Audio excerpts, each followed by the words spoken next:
again, everyone. We'll get on with the next award, which is for a champion of sustainability, and it's sponsored by Deloitte. And I'd like to call Kirsty Rogers, one of the 3 finalists, to the stage, please. So I'm going to have a chat with Kirsty in a second, but I just wanted to tell you about the other 2 finalists in this category. They are Eliza Ayaz and Dr. Luhar. So let me tell you a little bit about Eliza. At just 25 years old, she has distinguished herself as a leading ESG consultant, working with high-profile clients. Her work has significantly advanced sustainability practices in the banking, insurance, IT, and healthcare sections. Eliza's approach is holistic, blending technical knowledge with a passionate commitment to environmental advocacy. As a United Nations Goodwill Ambassador and an international climate activist, she has tirelessly worked to elevate the discourse around sustainable development, directly influencing global policy and corporate strategies towards more environmentally responsible practices. Her role in founding the Climate Action Society at University College London has not only galvanised youth action against climate change, but also contributed to pivotal legislative changes, including the UK Parliament's Climate Emergency Declaration. Her educational background in population health science and infectious diseases epidemiology from UCL has provided her with a unique perspective on the intersectionality of health, environment, and business, enabling her to offer comprehensive and actionable sustainability strategies. She was hired by the Cannes Film Festival to develop their sustainability strategy, marking her as the only British Pakistani and the youngest consultant to undertake such a critical role. Elisa's achievements at such a young age serve as an inspiration and a beacon of hope for future generations, making her an outstanding candidate for this prestigious accolade. And the second finalist in this category is Dr. Luhar. In a world searching for sustainable solutions, few individuals are driving transformation with the commitment and far-reaching impact of Dr. Luhar. What truly sets her apart is the way she merges scientific ingenuity with heartfelt purpose, turning complex research into community-centred change. She isn't just innovating materials, she is re-engineering how the world builds, transforming civil engineering through sustainability and innovation. At the University of Bradford, she pioneers eco-friendly 3D printed building materials using industrial waste, offering real solutions to climate and construction challenges. Her no to cement philosophy champions a circular economy and low-carbon future. With nearly a decade of global research experience and more than 20 awards, including the Top 50 Women in Engineering 2023, she's a powerful voice for women in STEM, merging cutting-edge science with social purpose, driving ethical supply chains and reshaping construction through digital innovation. As an educator and advocate, she inspires the next generation to lead with values and vision. Hard acts to follow here. So, Kirsty.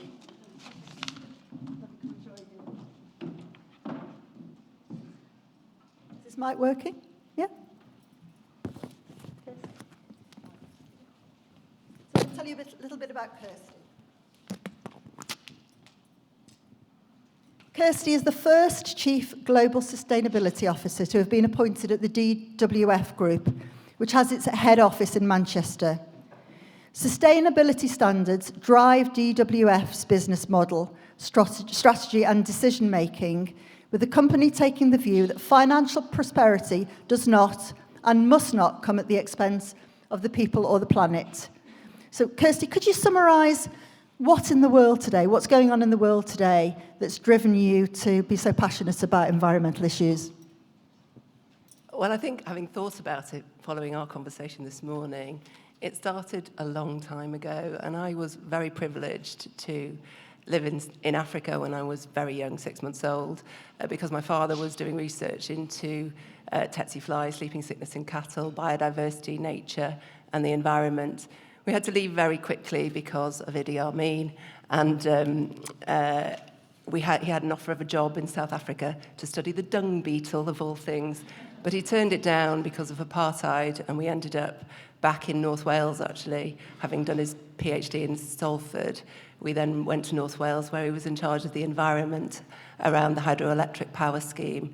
So my background, not knowing it at the time, was always in the environment, and my father met my mother at university, where they both studied botany and zoology. So from a very formative stage, it was everything that we talked about. Frankly, I thought my dad was a bit odd at times. We had water butts in the 1970s. He never bought any new clothes. He wanted me to sit outside with him and count bats, because we had 300 in our eaves, which he thought was great. Many other people did not. And so it went on. He died very young, sadly, but from that time, that has stayed with me and the other members of our family. You can never go on a walk without my dad stopping 2 minutes in going, "Oh, look at that piece of grass, that's very rare." Is it? Can we just get on with it? Fast forward many years, and I have been around many years, to working as an employment lawyer, and a number of you in the room I have worked with, had the privilege of working with. And increasingly, during the work that I did, I looked at discrimination, human rights, and corporate responsibility. And that enabled me to think more widely about how broad that responsibility is, and how privileged I was to be able to talk to people and influence them, and look at the legislation and regulation which could help both people and increasingly planet. So that's what I looked at, and that's what I was very fortunate to be allowed to do at the firm I work for. I have to say I'm very, very well supported by my team over there, who are all at table 11, who for a long time have worked with me, and we're part of the United Nations Global Compact on the Sustainable Development Goals, and increasingly that collaboration with both my people at work and with clients, with other law firms within the legal sector. So we're part of a charter called Legal Charter 1.5, in the vain hope that we can keep to 1.5, but that seems increasingly unlikely. And collaborations like the Northwest Business Leadership Team, where responsible business leaders work together to look at how can we make sure there is a sustainable future. Because the time is now, it is becoming too late. It is increasingly challenging with what we see across the globe, the wars, the geopolitical conflict we've got, the rhetoric that there is, but there is no question that physics doesn't change. It is really challenging, and everybody can get on board. And I am fortunate enough to be able to work on that every day. And that makes it easy. That makes my job easy, because I believe in it. So, What must make your job really hard, though, is how do you manage to persuade other businesses to put the planet and people before profit?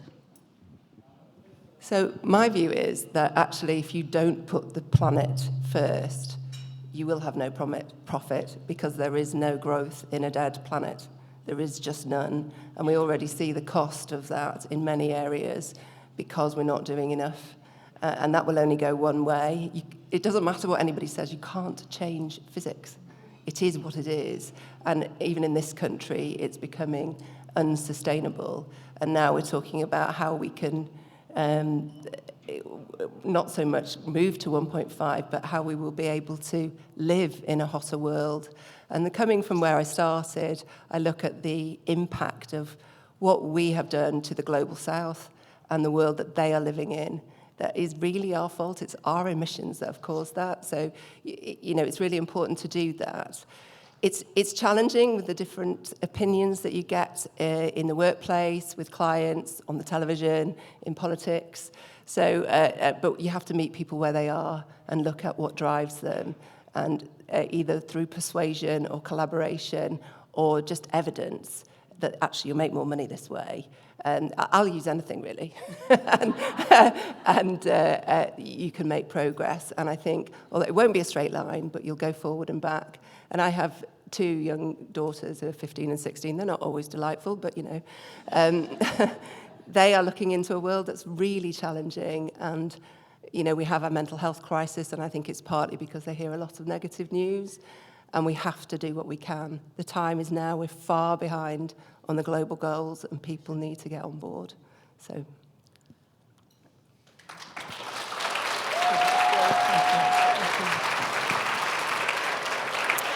Thank you very much. Can I ask Emily Hesketh from Deloitte and Maria Breslin, who is the editor of the Liverpool Echo, to come to the stage to have a word and then to announce the winner?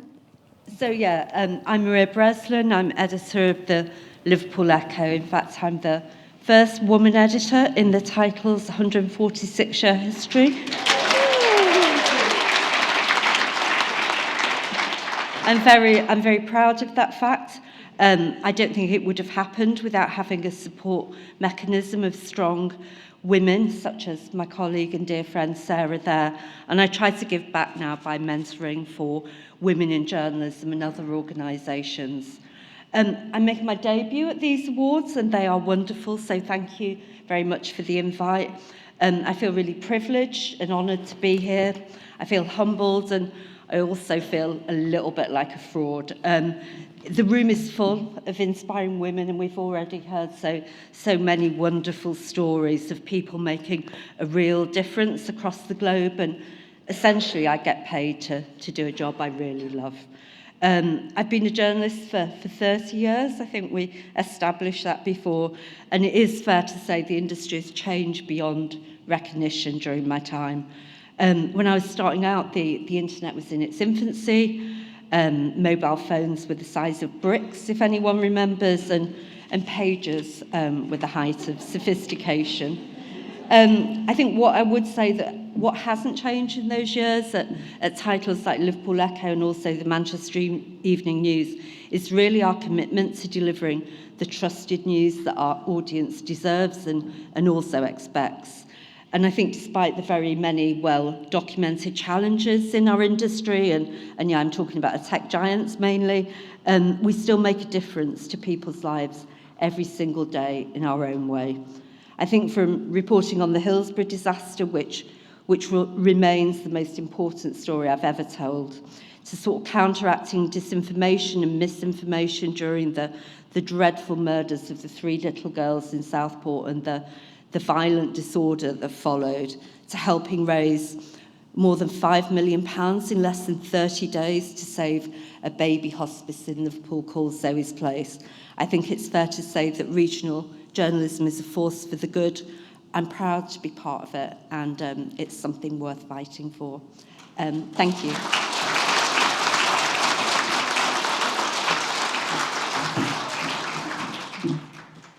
Now, as ever, it is truly humbling to hear all the incredible stories today. And this year we were particularly pleased with the variety of nominees in the sustainability category, from fashion to engineering to law firms, and even to film festivals. But of course, there can only be one winner.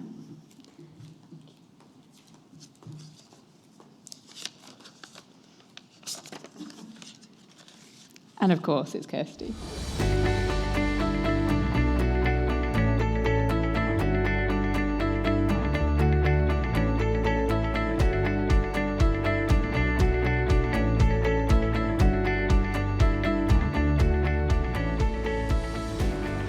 So here come the girls. That's our next category, sponsored by Premier Wealth. And it recognises those who challenge systems that don't work for women, promotes gender-informed products and services, or act as role models. There are 3 finalists here. Can I ask Barna Gora and Kate Valentine to join me on the stage? And after we've chatted, there's going to be a video interview with a 3rd finalist, Sally Orange. Barna Gora is a champion of Muslim women's voices and visions. an inspiration for women in the multi-faith, multi-ethnic city of Bradford. She works tirelessly to combat issues such as domestic violence, hate crime, Islamophobia and racism, and to build on everything we have in common rather than that which divides us. And I think that's a message this afternoon, isn't it? As the pioneering chief executive of the Muslim Women's Council, and with roots in domestic violence services, her career is built on trust, compassion, and relentless advocacy.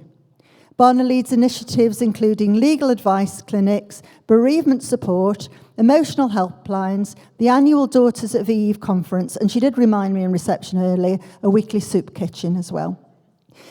She says the desire to build a women-led mosque was like throwing a pebble in the pond, with the ripple effects being felt nationally and internationally.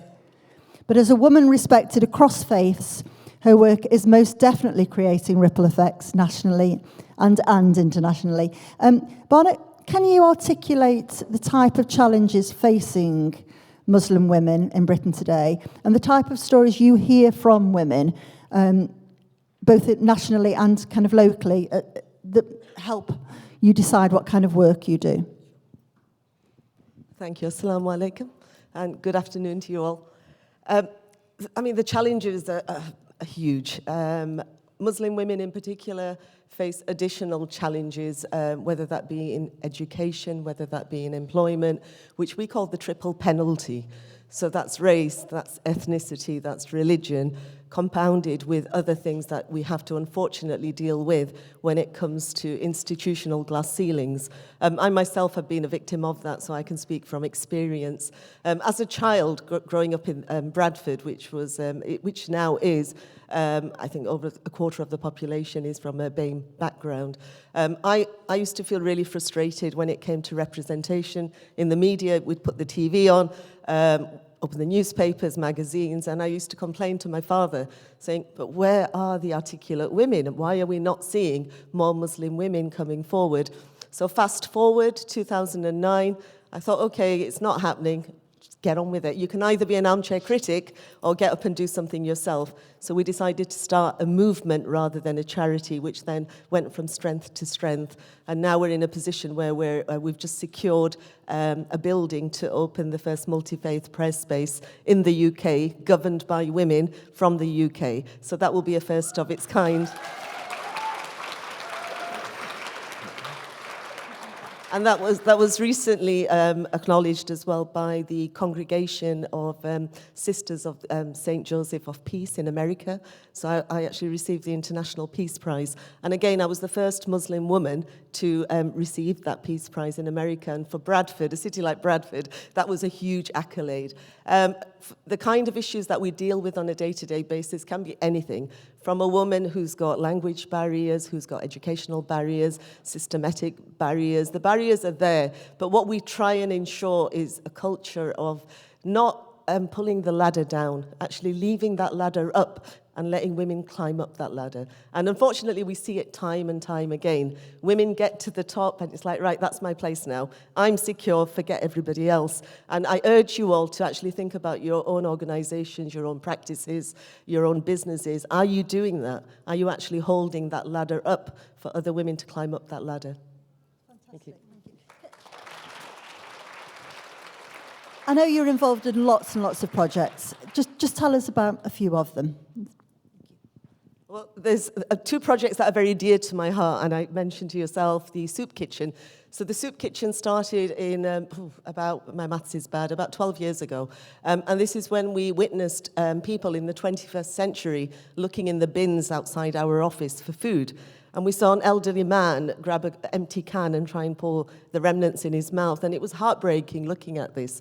So we thought, let's start a multi-faith soup kitchen, which very quickly went to pot. The church, the gurdwara, the temple, the mosques, we'll take the next slot, rather than actually provide the food. So we went to plan B, and we thought, let's just try through fundraising in our communities through grants, through trusts.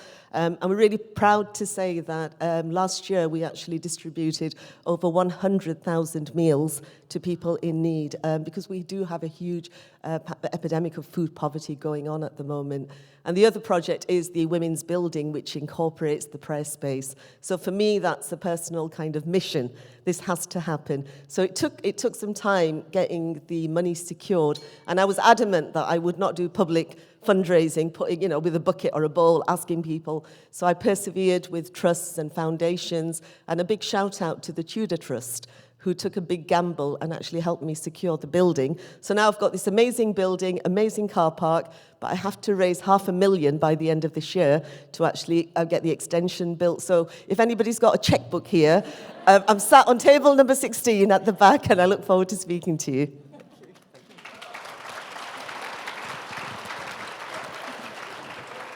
And our next finalist in the Here Come the Girls category is Kate Valentine, founder of the Singing Mamas, and a woman who is redefining women's health one tune at a time. Among the challenges Kate has faced personally have been domestic violence, mental ill health, periods of financial poverty, and being a single mum of 4 children, one with additional needs. From that, she's gone on to found the wellbeing movement, Singing Mamas. It began as a group of mothers and babies gathered in her sitting room and is now a global initiative helping thousands of women improve their mental health through the power of song. Kate, can I start by asking you how you came to realise that singing was powerful, both personally and for other women? Hello, thank you.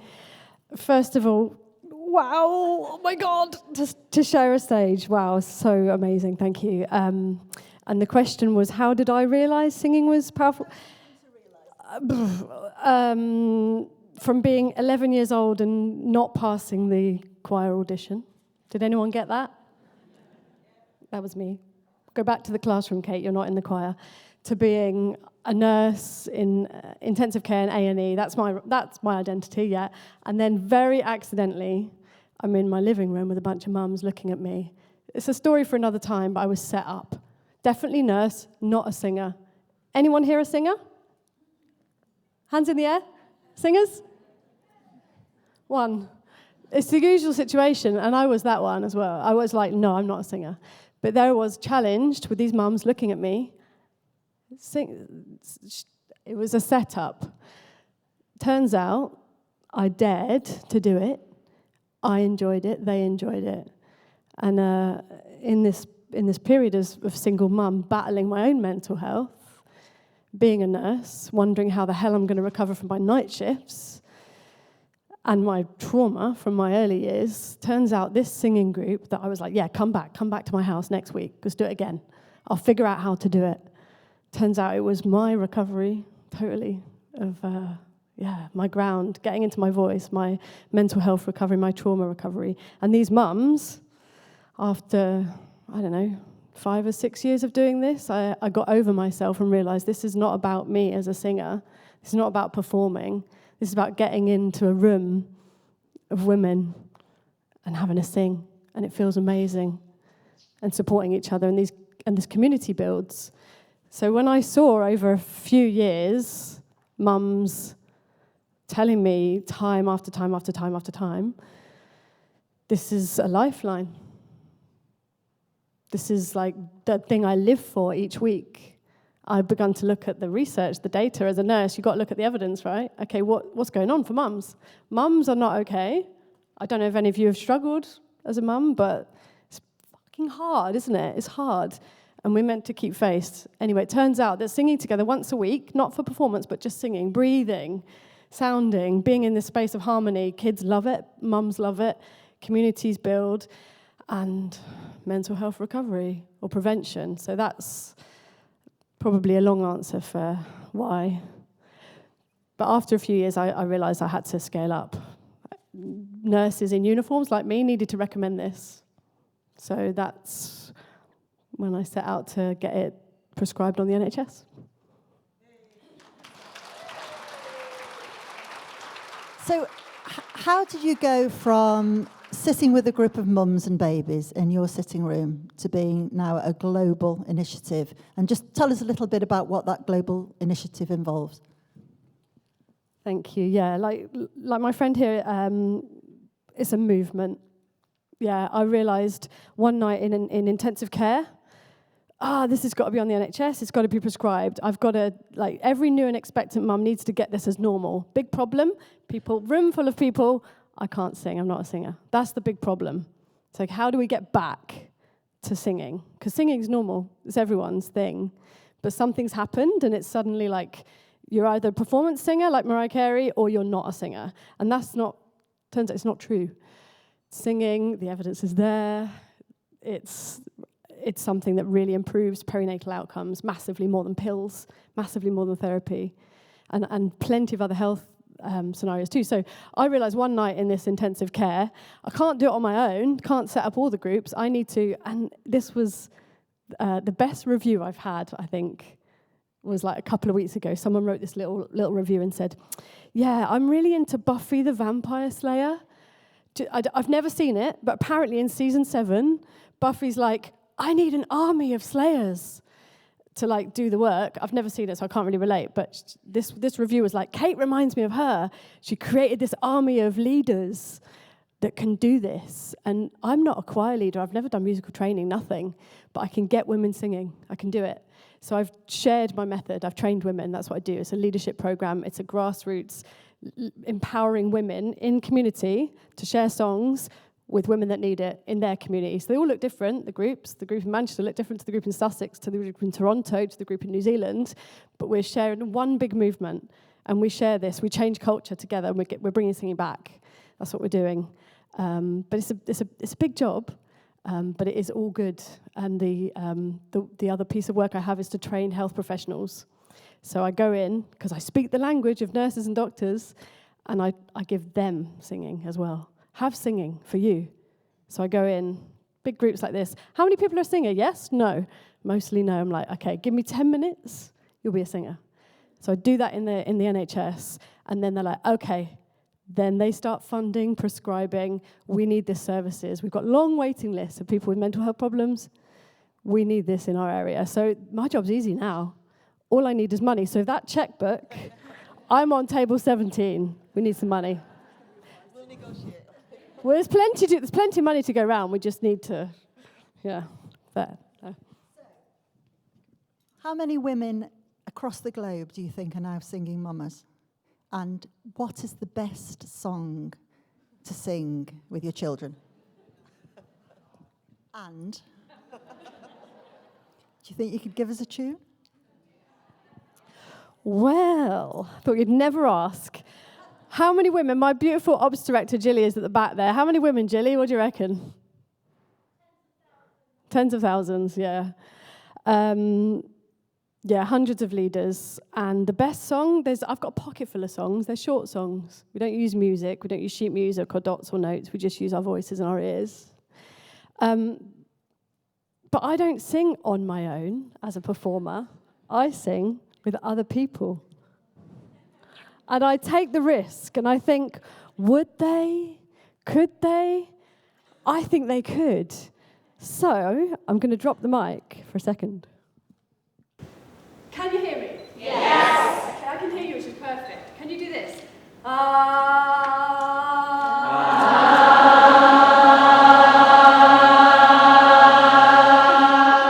Amazing. In that case, middle, you're going to be giving it na na na na, and this is Annie Lennox. Come on, let's channel her. What a woman. Na na na na na na. So we're going to all start with that. Then we're going to go sweet dreams of me over here, and then sweet dreams are made of these. All right, it's going to be amazing. Are you ready? All together. Here we go.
finish this category with a video from a woman whose advice to us all, quite apt really, is to make a tit of ourselves.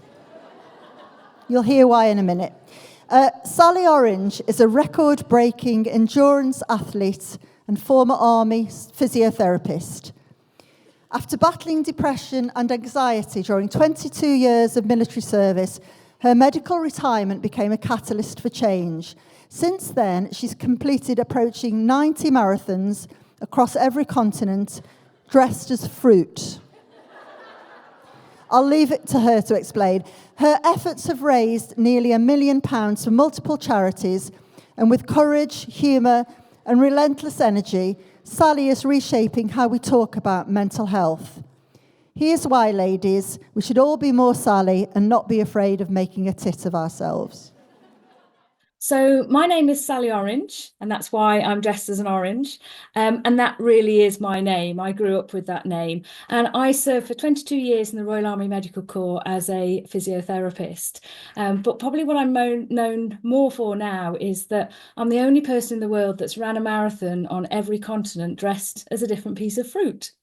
It's more than that, isn't it? It's more than running as a piece of fruit, because It is, yeah. you actually do endurance events, extreme endurance events. It's not Yes. capped to 5K, is it, that we're talking about here?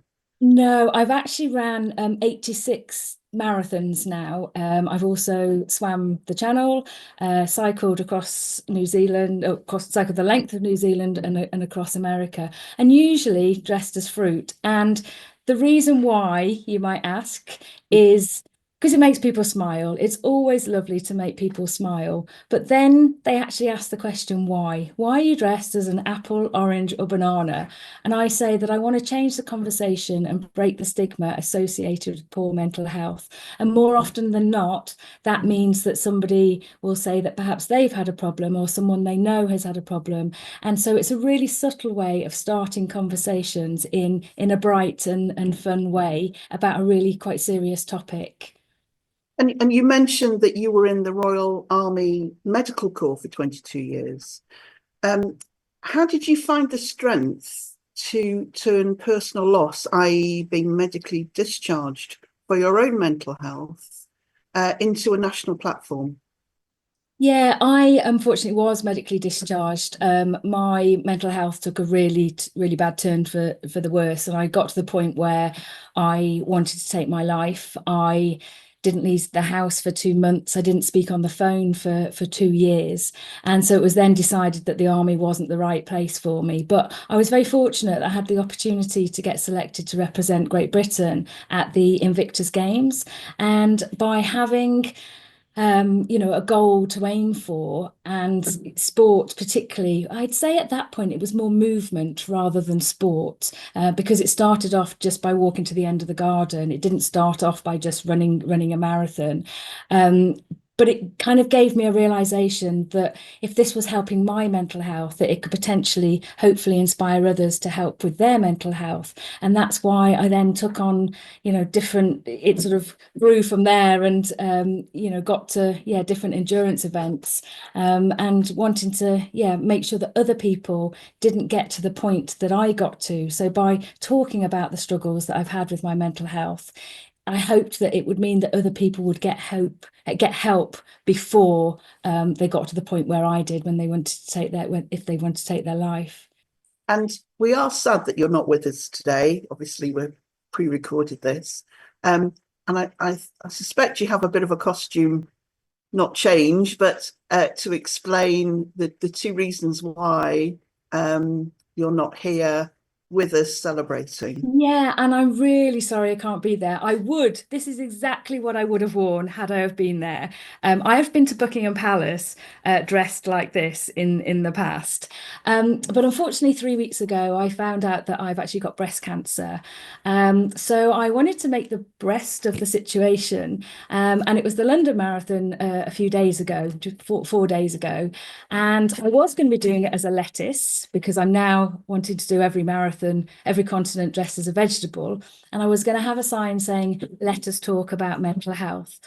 But with this new diagnosis, I thought, what better than to actually make a real statement And yeah, this is how I ran the London Marathon. So it was really uplifting. We always need support. And I got some incredible support when I was doing that. So yeah, it was my 86th marathon. It was my 14th London Marathon, but it was my first marathon with breast cancer. And unfortunately, the reason I can't be there today is that my breast surgeon has allowed me to delay my surgery by 2 weeks. So I'm actually flying off to Nepal this evening, or the evening of the awards, to make a documentary about about Nepal and about the power of outdoors and the mountains. And it, everybody has the Everest to climb. It doesn't have to be a physical mountain, but I want people to, much like people with physical health, that perhaps if they're struggling in a hospital bed and they saw the Paralympics and thought, that's going to be my inspiration. I want people that if they're struggling with their mental health, they can see the beauty of people coming together, the conversations. My guide is happy to talk about the conversation that we had last year, and prove that it's not always about a finishing line. For me, if people say, what time are you going for in a marathon? I just say the time of my life, because that's something that we can have we can have control of that, where the weather or training or some other things that we can't control, then yeah, that's what I want to show. And I really want to let people know that cancer doesn't have to stop you. We can fight it. I'm sure there's lots of people there today in the audience who have been through breast cancer either themselves or with other people, but it's just putting a positive spin on it, and as I say, just making the best of it. And I am already, from the post that I put when I said, it's my 86th marathon, my 14th London, and my first one with breast cancer, I had 4 women contact me separately and say, because of your post and because of what you've done, I checked, have found a lump, and have been to my GP, and I'm now fast-tracked for a scan. And that's literally because I made a tit of myself. Would Jackie Davidson Slack of the Here Come the Girls sponsor, Premier Wealth, and international best-selling author, and I'm very proud to say Cheshire Life columnist, Claire McIntosh, join us to announce the winner. Hello, hi. I'm Claire McIntosh. I am a crime writer, which is a brilliant job to have, because if someone pisses me off, I just kill them in my next book. It's such a privilege to be here surrounded by so many brilliant women, and what a cast there of nominees for this amazing category. Before I was a writer, I was a police officer. I worked as a beat officer, as a detective, as a riot commander, and I worked with some incredible women, some of the most capable and resilient women I've ever met. Women who led from the front, who asked the difficult questions, women who showed up every single day to make their communities a better place. In my late 30s, I took a step into the unknown and left the police to become a writer. I had no idea if I'd be successful, but I knew that I had to try. Over the last 10 years, my books have been New York Times and Sunday Times bestsellers. They've sold in 40 languages around the world and sold more than 3 million copies. The gamble, for me, paid off. I write strong female characters, and by strong, I don't just mean tough. I mean real, I mean flawed, brave enough to make mistakes, brave enough to learn from those mistakes and to move forward. What I've learned both in fiction and in real life is that strength doesn't always look like shouting the loudest. Sometimes it looks like persistence. Sometimes it looks like lifting someone else up. Sometimes it looks like being a role model, even on days when you're consumed with imposter syndrome. The women we're celebrating today are real-life versions of the strong women I write. They're resourceful, determined, and inspiring in ways that ripple out far beyond what I think they probably realize themselves.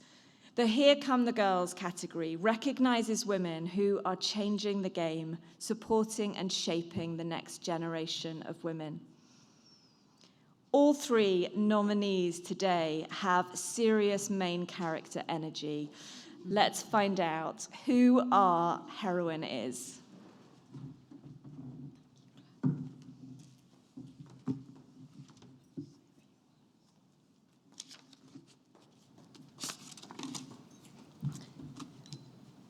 I founded a financial planning company 5 years ago, and I did that because as a woman working in business, I worked in a male-dominated industry.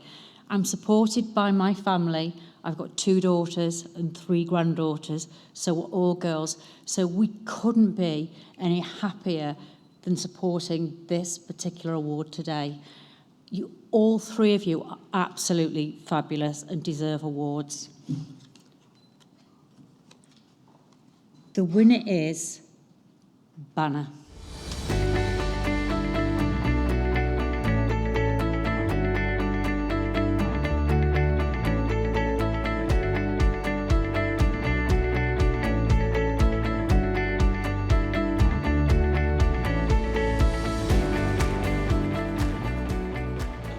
Thank you. So thank you. I'm totally overwhelmed. Thank you. Amazing. I think we're all winners here today. So a big well done to my co-finalists here. Thank you. I'll be honest, after listening to her amazing singing voice, I thought I don't stand a chance. But no, thank you. Thank you to the organisers. Thank you for this lovely award.